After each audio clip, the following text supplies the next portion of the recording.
everyone, and welcome back to the Yadi Yogi Perspective. I'm Jade, your host, a proud Yadi turned yogi, here on this journey of healing and self discovery with all of you. Today, we're diving into a simple yet powerful tool on centering yourself. You know where I'm going with this, the breath. Yes, you heard me right. The breath. I think it's the most powerful tool. And guess what? We all have it. As long as you have breath, you have life. As long as you have breath and a body, you can do yoga. But in this episode, I want to explore the breath by itself. Pranayama, life force energy, learning how to expand, how to control our breathing so that we can control ourselves, quite literally. It's all about why it is so essential to healing and how you can start using it as a tool to relieve stress, to calm yourself down, and to navigate challenges. Most importantly, to reconnect with yourself in the present moment. And for my people, it is very important because guess what? Many of us were walking around like ticking time bombs. For the most part, it's stress. It is stress. It is just stress. If we can breathe, relax ourselves, alleviate some of the stress, that is all I am about. That is all I want to talk about. That is all I want to share with you.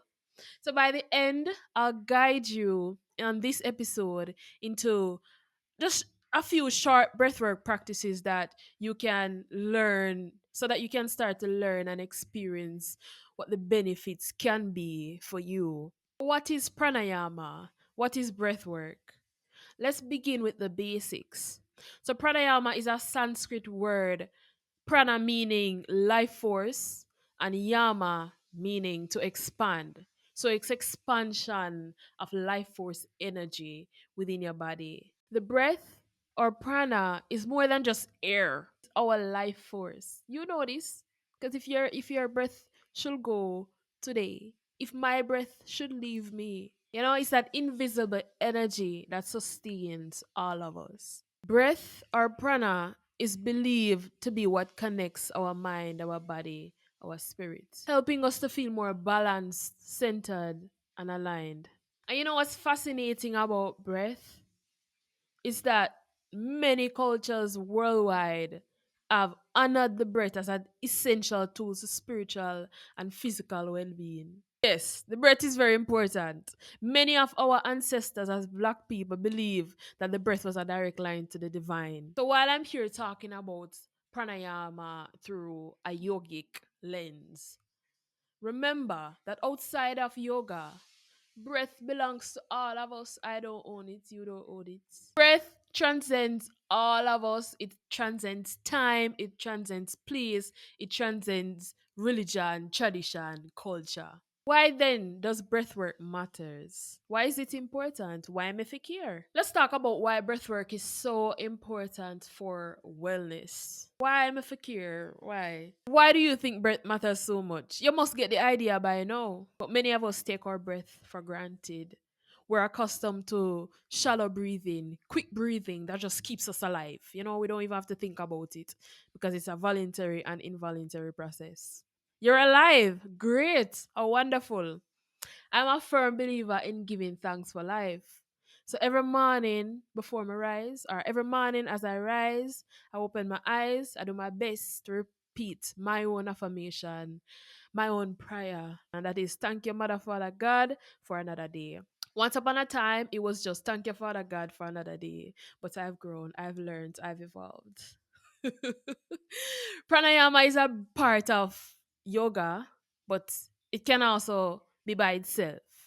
It helps us to calm ourselves in the midst of storms, in the midst of all the storms of life. We calm our nervous system and facilitate relaxation by really just breathing. So let me ask you a question. What are you thankful for waking up this morning? You're alive? You should have given thanks. Maybe you forgot. It's not too late. Say it now. Say it now. You woke up and immediately, you jump into life. Life starts life in the demands of life, your responsibilities. They just require you immediately. What kind of life are you living? Is the life of ease, or does it have more stress in it than normal? More worry, more anxiety, just pressure. We get it. As Jamaican people, especially, we with no pressure, with no struggle, we know it. We don't know one thing or the other. Personally, from my experience, I feel like I've gotten somewhat numb. That's not a good word to use. I feel I've gotten so accustomed to stress that because it's not all the way up there, I don't even recognize it as real stress. Like my capacity has been expanded to limits that I never thought I had, and I survived it. So sometimes when some things are happening these days, it's a good thing because it's also allowed me, and I've gotten to the place where I'm like, you know what?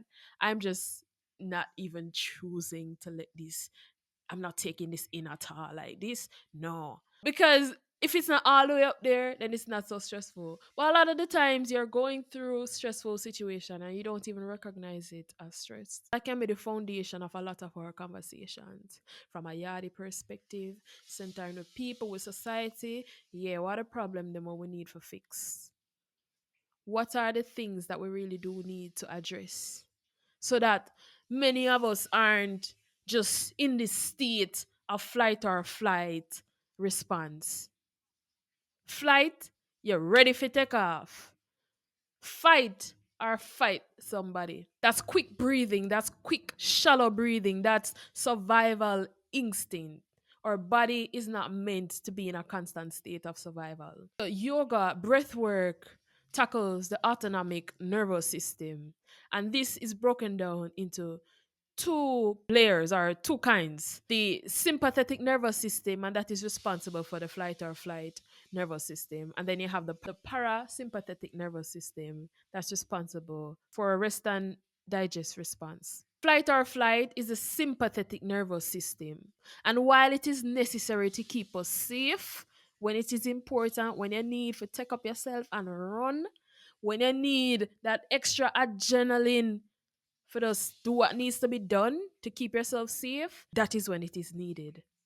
But for constantly being in a state of that, just being on and being in that flighty anxiety, it's not healthy. It's not healthy. Our bodies, our nervous systems, it's not meant to be in that for the most part. It's very harmful for us. For those of us who don't really know how to control the worrying and the frustration, lean in a little closer. Deep breathe deeply into your belly. Breathing deeply into your belly. Let it expand. Can immediately ground you and bring you back to a state of calm.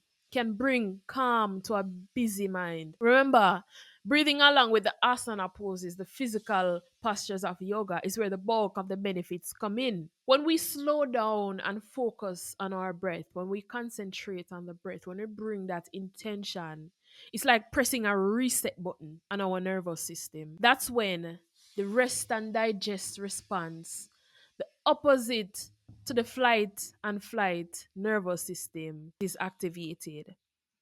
This is where the peace resides, where the ease resides, where the calm resides. When Mr. Stress Free, this is where it resides. And it's not all sunshine and butterflies. I'm not going to tell you by just breathing and meditating and it's just going to fix your problems. No.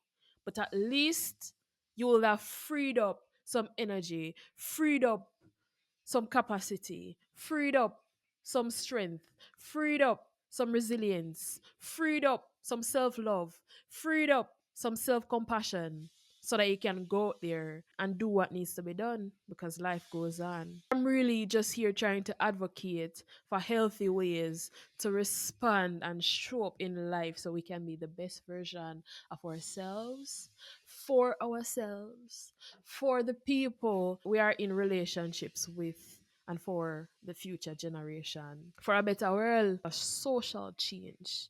too much violence, too much violence. You know, as a Jamaican, and especially as a Jamaican living overseas right now, many Jamaicans here have the perspective that, oh, I'm not going back. Me not go back down. You see so much crime. You see how much violence. One, I'm not of that mindset. Yes, it is true. But at the same time, it's my people, it's me, it's us. So how am I just gonna run away from it and just try to pretend like it's just issues, we just need to heal. They've said it, and boy, this pain me. But none of us are free until all of us are free. None of us are healed until all of us are healed, because we have to interact with each other unless you're gonna live in isolation somewhere. And I plan to do this in some context because people, people just take a lot. I advocate for having your piece of land, your property somewhere just far away from people, because yes, that is sometimes necessary. City life, not for me. City lifestyle, just not for me. I like to go into the city and then I like to live even more. I need to be where the peace, where the nature resides. All right. So breath work doesn't just help to reduce stress though. It can help to release emotions, stored tension in our body. It's a way to come back to ourselves, to pull ourselves back in when life is taking you in all these directions. When you're overwhelmed, when you're frustrated. For me, it's been a go-to since I discovered yoga and breathwork, or yoga and just breathing through it, moving my body through it. It's been a go-to for me for anything that's causing me to feel any type of way. For a very long time, I've learned to hold things in, and I can quite literally feel it in my body, in my lower back. For me right now, where's my mat? It's time to release. Release, release me, please. Yes. So both the flight and flight systems and the rest and digest are two divisions of the autonomic nervous system. So although they have very different functions, when they work together, they help us to respond to our environments in a healthy way, in a balanced way. See, it all comes back to balance. Think of the sympathetic nervous system, the flight and flight, as waves and storms on the water's surface, and think of the parasympathetic, the rest and digest nervous system, as deep stillness, depth and stillness of ocean water. Like when you're flying and you look at the ocean and it's just still. It's just still. It gives you some sort of reverence to know that, hey, balancing stillness and movement, it's just balance. How do you like it? Still or rough? So breathwork for me has been a tool for reclaiming my own inner peace, for moving through challenges with grace, with patience and compassion for myself. Because who is gonna do it for me? Who is gonna do it for you? Hmm? Now I want to introduce you to a few basic pranayama techniques. And these are accessible practices that you can do anywhere, anytime, when you need to just reset and recharge. First breathing technique that we're gonna do is a diaphragmatic breathing into your belly. So you just deep breaths into your belly. Or Ujjayi Pranayama breath work. Inhale through your nose, keeping your mouth closed. And then you're gonna exhale through your nose. Have a constriction in the back of your throat, like you're fogging up a mirror. It's gonna give like a snore sound. Exhaling through your nose, keeping the mouth closed.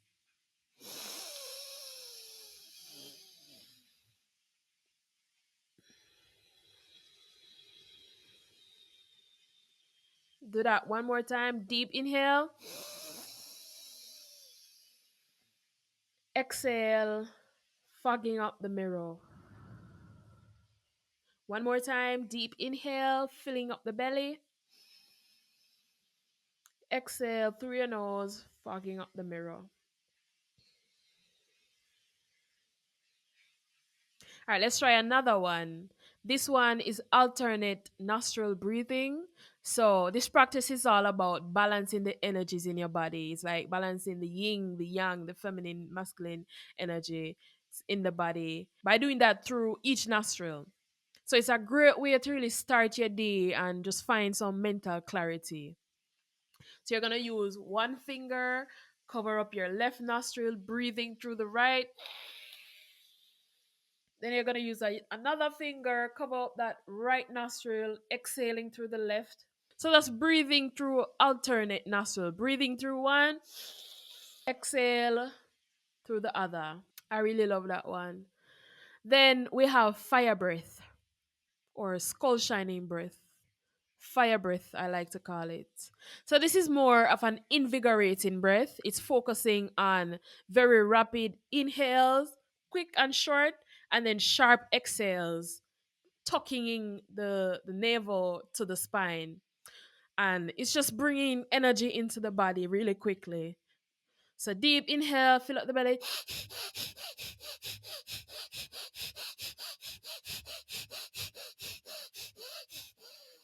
Boy, this one have you feeling all sorts of things. This one, oh, this one will really stir up energies within you. It really, breathwork can be really hard. I feel like it's one of the hardest things. It's so simple, but for me, when I do it, I feel some places that breath is touching. I start to feel some slight pain and discomfort because we just don't expand our breath enough. There are a lot of places within us that is just not getting access to that air, that energy. And if I'm gonna be honest, I think I've passed out doing breath work already. So be careful. Yeah. Don't overdo it at all. Do not overdo it. And if you're pregnant and you're not supposed to be holding your breath, yes, the breath, a very serious thing. But how did you feel though? How did you feel in your body? Observe where you can take these practices and apply them into your life, especially at times when you need a pick me up, you need some calm, you just need to center yourselves. It's not just about grounding you, it's releasing your stress, it's balancing your emotions, and yeah, simply living with intention. So, yogis believe that life is measured not so much in years, but in how many breaths you take. Let that one sink in. Let's get into breathwork as a tool for healing generational pain and trauma. The things we carry things from our lineage. We carry things as black people, especially knowing our history. Many of us don't even know what our great grandparents were like. We don't have a picture, we don't even know their names. We're disconnected from our ancestry, taking it all the way back as black people living in the West, as African people that were ripped away from their lands, from their people, and brought to the new world. We kind of know what disconnection feels like. Like we don't know anything else. We're quite literally disconnected from ourselves, and a lot of the work that we have to do is doing that reconnection. And so for me, doing the healing work, it is very important. There's no way you can do the healing work without having some awareness and knowledge and acceptance of your history, who you are, where you came from, but not to anchor ourselves in the past and be victims. That is not the game. But we're not, or I'm not, I don't know about anyone else, I'm not gonna let these systems that are still very much in place and the peoples who benefit the most from them brainwash me or continue to brainwash me and gaslight me into the fact that, hey, it's a different time now, we're living in different times. Okay, the systems or different reformed versions of them are still very much active, up and running, or peoples are still very much oppressed. I moved here in 2020 to the US. 2020 was the time of what? The Black Lives Matter movement. I moved